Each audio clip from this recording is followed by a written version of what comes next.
Wyoming Territory, June 1879. The wind carried dust across the low hills as Preston Rhoades rode west along a narrow trail, the late sun throwing long shadows over the prairie. His horse, Cole, kept a steady pace beneath him, hooves thudding softly against dry earth. Preston was headed toward his cabin near the foothills of the Bighorns, saddle worn from 3 days of cattle work, his canteen half empty and shirt clinging to his back. Then he saw her. She was half hidden between 2 cottonwoods near the dry creek, slumped beside a fallen log like she had dropped from the sky. Her wedding dress was torn at the hem, dirt-streaked and snagged with brambles. The lace sleeves were ripped, her veil tangled in her hair. She looked up, startled, when Cole snorted. Tears streaked her face. Her eyes were red and wide with something he knew too well, pure fear. Preston swung down from his horse, careful not to spook her. "Miss," he said, voice low, "you all right?" She blinked fast and tried to stand, but her knees gave out. She clutched the log, breathing hard. "Do not come closer." "I will not," Preston said gently, keeping his hands open at his sides. "But you are out here alone, in a dress like that. Something happened." Her lip trembled. She looked around like she expected someone to ride up behind him. Then she burst into tears again, covering her face with both hands. Preston stepped forward, slow as dusk. He knelt down near her, not touching. "You are safe now, I promise." "Come with me." She looked up at him, eyes full of shattered trust. "Why would you help me?" "Because you need it," Preston said. "And because I would not leave a soul crying in the dirt. You are safe now. I will not let anything happen to you." He reached out his hand, palm up. After a long pause, she placed hers in his. She stood shakily, and he helped her up into the saddle, then climbed up behind her, steadying her with one arm. She was trembling, cold despite the heat. He turned Cole toward home. They rode in silence, the sun sinking behind the ridges. When they reached the cabin, small, but solid, with a split rail fence and smoke curling from the chimney, he lifted her down carefully and led her inside. The girl sat stiffly on the edge of the cot, her hair falling loose around her shoulders, hands clenched in her lap. Preston set a tin cup of water beside her and crouched at the hearth to stir the fire. "My name is Preston Rhoades," he said, not looking at her. "You do not have to tell me anything you ain't ready to, but I would like to know your name." She was quiet for a long time. Then she said, "Zadie Whitlow." "All right, Miss Whitlow," he said, standing. "You are safe here. You want to rest, you rest. You want to talk, I will listen." She looked around the cabin, thick wood walls, a table, a pair of chairs, a cabinet with dried meat and beans. A rifle hung on 2 pegs above the door. The wind rattled the shutters. He handed her a clean wool blanket and turned to give her privacy. She surprised him by speaking. "I was supposed to marry a man named Walter Dre. My father arranged it. He is much older." Her voice caught. "I tried. I really did. But when I saw him at the altar, I ran." Preston turned slowly. "Did he follow you?" Her mouth pressed into a hard line. "He sent his men. I do not know if they are still searching." Preston reached for the rifle and set it by the door. "They will not get near you here." Zadie's eyes filled again, but she nodded. "You do not even know me." "Do not need to," he said simply. "You are a person. You were scared. That is enough." She looked at him like she had never heard that before. Later, he ladled soup into 2 bowls and they ate by the low fire. Zadie barely touched hers. She was quiet, watching him with guarded eyes. "You can sleep in the bed," Preston said. "I will take the floor." "I could not." "You can," he said firmly. "You should rest." That night, Zadie lay curled under the blanket, facing the wall. Preston sat with his back to the door, rifle across his lap, keeping watch in the pale light of dawn. She stirred. "You stayed up all night." Preston nodded once. "I said you were safe." She sat up slowly, hair tangled, cheeks pink from sleep. She studied him like she was seeing something she did not know existed. "Thank you," she whispered. He only nodded again, quiet. Days passed. Zadie stayed in the cabin. She cleaned it more than it had ever been before, helped cook, mended the shirt Preston tore hauling a fence post. She found a pair of trousers and a shirt from his sister's old things, and wore them instead of the shredded wedding dress, which she folded and tucked away in a chest without another word. Each day, she looked less like someone broken and more like herself, someone he was beginning to know. She laughed once while they gathered kindling, just one short laugh, but it stopped him still. Zadie covered her mouth, embarrassed. "Sorry, do not be," he said, grinning. "It was good to hear," she smiled back. It was the first time she had. One evening, while the wind howled outside and rain lashed the roof, she sat beside him by the fire, close enough their shoulders brushed. "I was never going to be happy with Walter," she said softly. "I think I knew that even before the dress was stitched." Preston looked at her. "You deserve more than a bargain made between men." Her eyes met his. "You have been kind to me," she said. "You protected me when no one else would." He swallowed. "You did not deserve what happened." Zadie reached for his hand. He did not move, just let her fingers slip between his. Her grip was warm and sure. "I feel safe when I am near you," she said. He turned toward her, eyes serious. "You are safe, and you are not alone." The wind outside quieted. She leaned her head against his shoulder, and they sat like that for a long time, listening to the fire crackle. Neither of them said anything more that night. They did not need to. By the first week of July, the hills had turned soft with wild sage, and the mornings broke cooler, touched by mountain air rolling down from the high ridges. Preston rose early like always, but now there was a second cup and plate on the table when he sat down. Zadie didn't sleep late anymore. She had taken to mornings with a quiet steadiness, gathering water from the barrel, washing linens, humming sometimes under her breath when she thought he wasn't listening. One morning, she stood by the open door, fingers loose around a tin mug. The light caught on her cheek, and she turned to him with a thought already waiting. "Did you grow up near here?" she asked. He nodded, brushing crumbs from his palm. "My folks had a place down near Paint Rock Creek. Ma passed when I was 16. Pa lingered a few winters more." Her eyes softened. "You stayed for a while." "Then I drifted some, started working cattle, fencing line, came back when I figured I was done outrunning things." She hesitated. "Were you?" He met her eyes. "Not yet." Zadie didn't press. Instead, she walked out into the yard, bare feet brushing the packed dirt. Preston followed, pulling his hat low against the sun. They stood a moment without speaking, the breeze lifting the edge of her borrowed shirt. "I've never lived outside town," she said. "Never saw a sunrise without a roof over it." He glanced sideways. "You mind it?" She shook her head. "No. It feels honest." He leaned against the fence, arms crossed. "It is. Land doesn't lie. You plant something, it grows or it doesn't. Storm comes, you brace or you break, but it never pretends." Zadie traced a knothole in the post with her thumb. "Then I think I like it here." Later that day, Preston hitched the wagon and loaded it with sacks of flour and dried apples. Supplies were running thin, and he needed to ride to the trading post south of Shell. Zadie watched him from the porch, arms folded, brow drawn. "I'll be back by tomorrow sundown," he said, tying down the canvas. "You'll be all right." "I'll keep the rifle close," she said. "And I'll boil the beans. They've been waiting long enough." He gave a faint grin and climbed up. As the wagon pulled away, she raised a hand. He lifted his in return, then followed the trail east, dust rising behind the wheels. The day passed slow. Zadie swept, patched a torn curtain, gathered pine cones for kindling. She paused often, glancing toward the hills. Evening came soft, the kind that settles over the shoulders like a quilt. She lit the lantern and sat by the fire, her sewing idle in her lap. A knock startled her. She rose, heart thudding, and reached for the rifle. Her voice was steady. "Who is it?" A pause, then, "Name's Silas Dre. I'm looking for someone." She didn't answer. "I reckon she passed through here." "Young woman, fair hair, wore a white dress last I seen her." Zadie stepped back, fingers tightening around the rifle's stock. The voice continued. "She ran from something she shouldn't have, caused trouble. Her father wants her home." She didn't move. The fire hissed in the hearth. "You sheltering her?" the voice asked. Still, she said nothing. A beat of silence. Then footsteps fading. She waited a full hour before she lowered the rifle. Her hands shook as she bolted the door, then wedged the chair beneath the handle. She didn't sleep. Preston returned the next afternoon, dust in his beard and a new shovel tied behind the wagon. He stepped down and saw the tension in her shoulders before she spoke. "There was a man," she said. "Last night he knew my name." Preston's jaw shifted. "How close?" He knocked. "Said his name was Dre." He glanced toward the tree line. "Did he threaten you?" "No, but he knew I was here." He untied the shovel, set it down slow.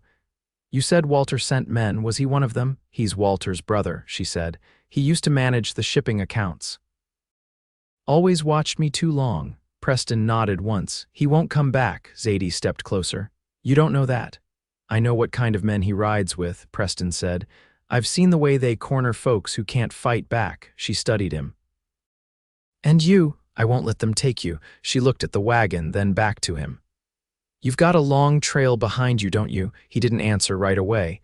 Then, I've known men who did wrong and found no one to stop them. I won't be one of them. Zadie reached out and placed her hand over his. It was a small thing, but it steadied them both. Then I'll stay, she said. He looked down at her hand, then back into her face. All right. That night, he moved the rifle beside the cot and left the lamp burning low. Zadie didn't ask him to. She didn't need to. By mid-July, the aspen leaves had begun to whisper louder with every breeze, and the creek behind the cabin, though narrow, ran clearer from late mountain snow. Zadie had taken to walking its bank in the cool of morning while Preston checked the cattle trail west of the ridgeline. They'd slipped into a rhythm quiet, steady, and though neither had spoken it aloud, the silence between them had begun to feel less like distance and more like ease. That afternoon she was kneeling near the fire pit, flour dusting her forearms, sleeves rolled high. A rabbit stew simmered nearby. Preston stepped through the open door, carrying a bundle of cedar shavings wrapped in his coat. Found these near the ridge, he said, laying them beside the hearth. Good for kindling, better scent than pine. Zadie brushed flour from her hands. You know trees by smell, he shrugged, easing onto the bench. You live long enough around them, they tell you who they are. She studied him, then turned back to the dough she was shaping. You always speak like that, like the land's something alive. It is, he said. It listens more than most folk. Zadie didn't answer right away. She pressed her thumb into the dough's edge, smoothing it flat. Then, without looking up, were you ever married? No, he said quietly. Came close once. She wanted Kansas. I didn't. She nodded once. I thought I'd marry because it was expected, be a wife, bear children, keep house, but I never asked myself if I wanted the man. Only if I could survive him. You shouldn't have to survive the person you marry, Preston said, voice low. Zadie met his eyes. I know that now. The wind shifted outside, bringing the scent of rain on warm dirt. Thunder rolled faintly in the distance. Preston stood, stepped to the door, and scanned the tree line. We ought to bring the tools in, he said. Storm's pushing north. She nodded and followed him out. Together they carried the scythe, shovel, and saw into the lean-to. As they worked, her fingers brushed his when they both reached for the same coil of rope. She didn't pull away.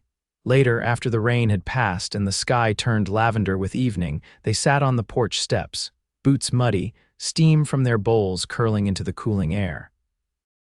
I never asked, she said, tilting her head slightly. How long have you had this place? 6 years, he said. Bought it from a man headed for Oregon. He lost his wife in childbirth and said he couldn't stay where she'd been. Zadie traced the rim of her bowl with her thumb. Do you ever think about leaving? Not anymore, he said. There's peace here. It's not loud about it, but it's real. She looked toward the pasture where the grass bowed under the last of the light.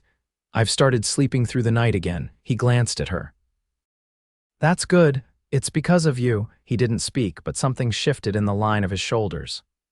I used to believe safety meant being watched over, she went on, but you trusted me to choose how to be. That's a different kind of shelter. Preston set his bowl aside and turned fully to her.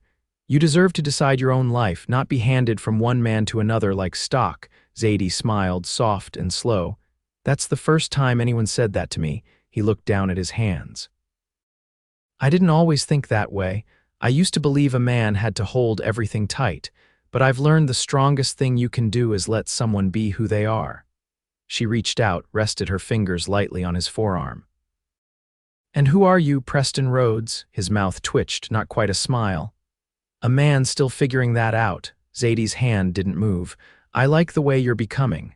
The quiet that followed wasn't empty. It held something new, something just taking root. As the sky deepened, Preston stood and offered his hand. She took it, letting him pull her to her feet. Inside, he lit the oil lamp. The glow pooled low across the floorboards. She stepped past him, brushing his arm with hers. He watched her cross the room, her bare feet soundless on the wood. "Preston," she said, turning back to him. "I don't want to leave this place." "You won't have to," he said. "Not unless you choose to." "I've done enough running," she said. "I'd rather build something now." He took a step toward her, his voice steadier than it had been all evening. "Then let's build it together." Zadie closed the space between them, her hand finding his. This time he held it like it meant more, and it did. The storm was long gone by the time they doused the lamp, and in the hush that followed, their joined hands didn't let go. The first frost came early that year, September barely begun, but the mornings crisped over like tin cooled from the fire, and breath hung silver in the air before the sun cleared the hills. Zadie stood on the edge of the pasture, wool shawl clutched close, watching the two heifers pick their way through the brittle grass. Behind her, smoke curled from the chimney, and the scent of boiled chicory drifted on the breeze. Preston stepped out carrying a pair of worn gloves and her boots, pausing when he saw her still in her stocking feet. "You'll catch cold like that." She took the boots with a grateful nod, sitting on the porch rail to pull them on. "Feels good to feel the ground a little." "Reminds me I'm here." He leaned against the post beside her. "You ever think about what's next?" She looked up at him, brow creased. "You mean after frost sets in?" "I mean after they stop looking for you, when there's no more running to be done." Her gaze drifted out to the pasture again. "I think about a root cellar, about planting in spring, about learning to can beans so they don't spoil by January." He smiled faintly. "That's a good kind of thinking. And you?" she asked. "What did you picture when you bought this land?" He exhaled through his nose, watching a hawk circle high and slow. "I figured I'd live quiet and alone, die quiet and alone too, but lately I've started wondering if maybe I imagined too small." Zadie stood, brushing the back of her skirt. "I'd like to imagine bigger, if you'll let me." He didn't answer, but his hand brushed hers as they walked back inside. That evening, while the wind stirred the flames in the hearth, Preston sat at the table with a ledger open, recalculating winter feed from the last dry haul. Zadie was bent over a worn piece of muslin, threading seed pearls along the edge with steady fingers. She broke the silence first. "I used to sew for hours when I was a girl. Father said it would make me a good wife." Preston glanced up. "Did you enjoy it?" "I liked the quiet of it." "Not the reason why." He folded the ledger shut. "What would you have chosen if it had been up to you?" Her needle paused mid-stitch. "I wanted to teach. I read every book I could get from the town library, even the ones meant for boys." He leaned back in his chair. "There's a schoolhouse in Ten Sleep. Small, but they've been using a traveling teacher. Some years, none at all." She looked up slowly. "You think they'd let me? If you want it, we'll find a way." She set down the needlework. "You say that like it's simple." "It's not," he said. "But it's true." The next morning, they rode out together, Zadie on the roan mare, Preston beside her on Cole, heading east toward town. It was her first time past the ridge trail since she'd arrived, and her hands kept a tight hold on the reins, though she said nothing. They passed an old homestead that had long gone to ruin, the roof slumped inward and the door hanging like a broken jaw. Zadie slowed her horse and stared. "Someone once thought this was a good place to begin," she said, "or a place to end." She turned toward him. "Do you believe in starting over?" "I do now," he said. In town, they tied off near the mercantile and walked the short distance to the schoolhouse. It was little more than a single-room frame with a bell that had long since lost its clapper. Still, the windows were clean and a few benches sat tidy inside. Zadie ran her hand over the worn doorway. "Feels like something waiting." Preston watched her. "You want to speak to the councilman?" She hesitated, then nodded. "Yes, I want them to know I'm not just someone who ran. I want to be someone who builds." Later, as they rode back, the sun dipped low, setting the prairie alight with gold. They said little, but when they reached the cabin, she didn't go inside right away. Instead, she turned to him beneath the porch's eaves, the last of the sun catching in her hair. "You've given me more than safety, Preston." He shook his head. "You made yourself safe, I just didn't get in your way." She stepped closer, her voice rough around the edges. "You stood between me and the men who would have dragged me back. You gave me space to breathe. That's more than not getting in the way." He met her gaze, steady. I care about you, Zadie, not because of what you've been through, but because of who you are when you stand still." She reached for his hand, and this time he didn't just hold it, he brought it to his chest, right above his heart. "I'm not afraid anymore," she whispered. "You don't ever have to be again." She leaned up, pressing her forehead to his. They stood there as the light faded, the land around them folding into shadow, the quiet between them no longer uncertain but full of promise. By late October, the valley had turned brittle and gold, cottonwood leaves falling like old pages. The air held a dry weight, and wood smoke curled from the chimney most mornings before the sun fully rose. The cabin had grown quieter in a different way, not from fear or hiding, but from the rhythm of two people who no longer waited for the other to leave. Zadie stood near the stone ring of the garden, where the last of the root vegetables had been pulled. She turned a parsnip over in her hands, then brushed the dirt off against her apron. Preston was splitting logs nearby, each strike of the axe steady, paced. She watched him for a moment before stepping over. "We should start making lye soap," she said, setting the parsnip in the basket. "There's enough ashes and fat set aside." Preston wiped his brow with his sleeve. "You think we'll find the patience for all that stirring?" "I've learned patience," she said, her tone light. "Living here's taught me." He looked at her, then set the axe aside, resting both hands on the handle. "There's something I want to ask you," she waited, eyes narrowing slightly. "You're not just passing through anymore. You've stitched yourself into this place." She tilted her head. "I don't see myself anywhere else," he nodded, thoughtful. "Then I want to build a second room onto the cabin. Not because you need your own space, but because I want us to shape the rest of this place together, not just with what we've found, but with what we choose." Her voice was quiet. "You're asking if I'll stay with you. Not just here, but in all of it." "I am." She stepped closer, curling her fingers around his. "Then you already know my answer." They didn't speak more on it, but that night, Preston pulled an old cedar box from beneath the cot. Inside, beneath a folded cloth, was a plain silver ring worn smooth by time. He'd kept it from his mother's things, not for what it was, but for what it had once meant, a promise held through hard years. He placed it in Zadie's hand without a word. She turned it over once, then slid it onto her finger. "I'll wear it like it was always mine." The following week, they rode into 10 sleep again, this time with purpose. The councilman, a thin man with a stiff collar and a wary glance, agreed to let Zadie stand before the town's Sunday gathering in the hall behind the mercantile. Preston waited off to the side, arms crossed as she stepped forward. She spoke with calm conviction. "I left a life behind. Not because I was reckless, but because I was not free. I've spent these past months working the land, learning the weather, and standing my own ground. I want to teach your children not just letters and numbers, but how to listen to their own voices." Afterward, a widow with 2 sons offered to help her gather books. A rancher's wife pressed a hand to her shoulder and said she'd be proud to send her girls to learn from someone with a spine. On the ride home, Zadie leaned into Preston's side as the horses trotted along the narrow trail. "I never thought I'd find a place that would let me be both soft and strong," he glanced at her. "You don't need permission for either." Winter came early, but they were ready. They laid cedar boards for the new room, walls going up before the snow could slow them. Zadie taught in the schoolhouse twice a week, riding in on the roan with a satchel of borrowed readers and slates. Preston built her a writing desk beside the cabin window, carving her initials into the corner.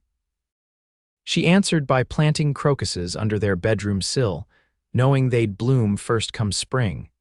They married quietly in December, just the two of them and the wind outside, with Preston tying a length of blue ribbon around her wrist as vow enough.